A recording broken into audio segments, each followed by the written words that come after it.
What's happening, guys? And in today's video we are going to be going over everything we currently know about the Amazing Spider-Man 3 and its production starring Andrew Garfield. I did similar videos regarding this on MCU Spider-Man 4 and Spider-Man Freshman Year as well, detailing everything we know about them two projects, and going forward I'll be also doing more on other Spider-Man projects as well. So if you enjoy these type of videos, then make sure to hit that big red subscribe button, and also if you do want all types of news from the games, the movies and the shows, then also make sure to hit that subscribe button and make sure to hit the bell so you do not miss a video as soon as it comes out. With that being said, let's get straight into the video. So will the Amazing Spider-Man 3 actually happen? This is a question we have to cover before we really get into the nitty-gritty stuff. Well, there have been plenty of rumors, and I just do want to put this out there that most of this video will be basing off fan speculation and rumors, and not much has actually been confirmed, but there is enough evidence for the Amazing Spider-Man to return to make this video. So make sure you take a lot of these things with a grain of salt. Anyway, moving on, the Amazing Spider-Man 3 likelihood has skyrocketed after the success of Spider-Man No Way Home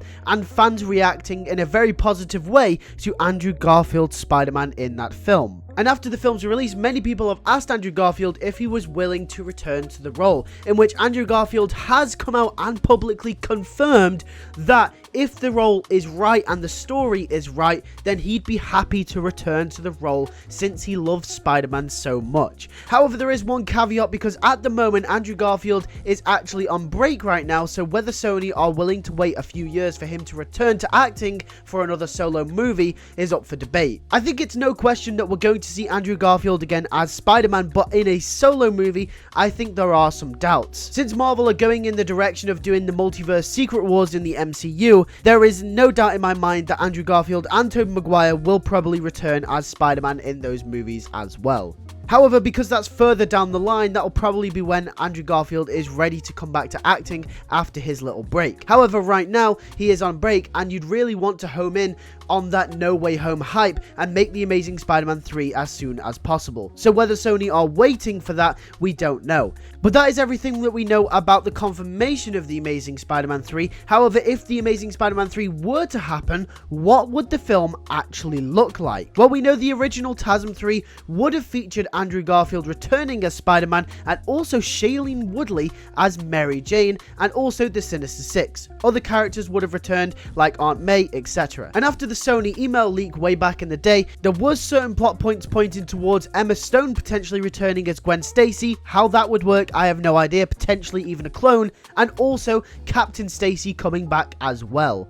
The Amazing Spider-Man 3 was set to be a wild film and potentially even more overstuffed than its predecessor. But if TASM 3 is to happen, where would it take place in the TASM timeline? Would it take place before the events of Spider-Man No Way Home, or would it take place after the events of Spider-Man No Way Home? My speculation on this, based off quite a lot of evidence that we've already got from just basic common sense and the movies themselves, probably would feature TASM 3 taking place after Spider-Man No Way Home. Logically, this would make a lot of sense since Andrew Garfield is also now older than he was in TASM 2. Even though he doesn't look that much older continuity-wise, it would also make sense. And also, we know his arc in Spider-Man No Way Home was redeeming himself from the Gwen Stacy death, a story that probably would have been tackled in TASM 3 if it was originally going to be made. However, since No Way Home tackled this story with Andrew Garfield's Spider-Man, this means that this story is now over and it is come full circle. Andrew Garfield's Spider-Man has now moved on from Gwen Stacy, and that story was concluded in Spider-Man No Way Home,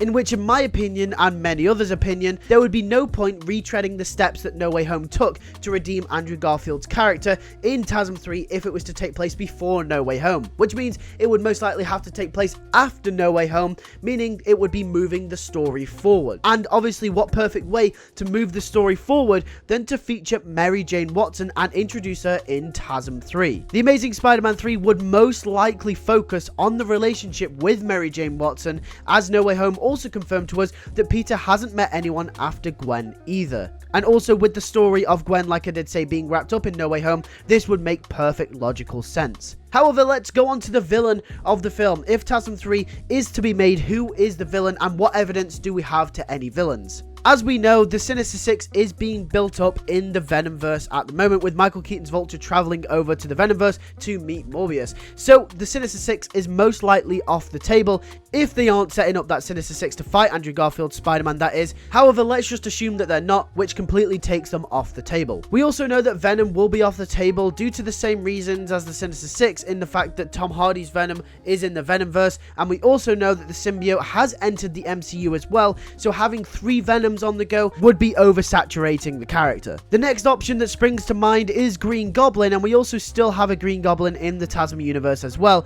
in Harry Osborn. However, after the Green Goblin's success in Spider-Man No Way Home, and also the fact that they also used him in TASM 2, I think that takes him off the table as well. So looking at all the evidence and the villains that have already been used or are being used in other universes, it is fair to say that the villain won't be anyone who has a Venom or Green Goblin type stature in Spider-Man's Rogues Gallery. One villain that could work for TASM 3 is Kraven the Hunter. However, once again, he is off the table due to Sony currently developing a solo movie of him, which will most likely take place in the Venomverse. But we don't actually know what universe it will take place in, we are just speculating at this moment. However, like Morbius and like Venom, it's fair to assume that they will take place in the same universe. Well, who else could be the villain? Another proposed option is the Scorpion, aka Matt Gargan. However, it looks like the Scorpion might be a heavy feature of the MCU Spider-Man 4 movie, or just the college trilogy in general, which means that could wipe him off the table completely, as Sony would want to use him in Tom Holland's movies.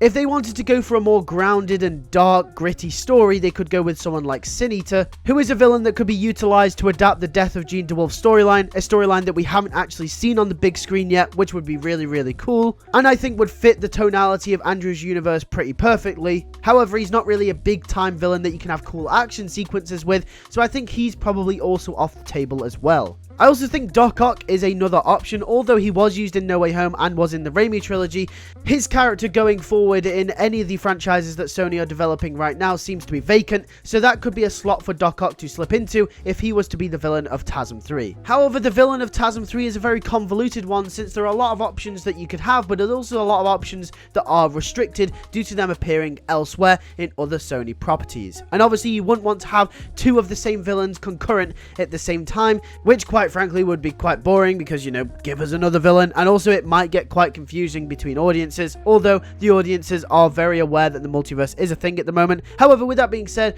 thank you for watching this video. This is everything we really know about TASM 3 based off all the evidence that we have thus far. If you did enjoy this video, make sure to hit a like on it, and also make sure to comment down below. I want to hear all of your thoughts. What do you think about TASM 3? What is the likelihood of the movie? And based off the evidence that we have about the original TASM 3 and also going forward after Spider-Man No Way Home, who will be the villain? Who will be the love interest? What are the details of the film? With that being said, thank you all for watching. I'll see you all in the next video. Take care and peace.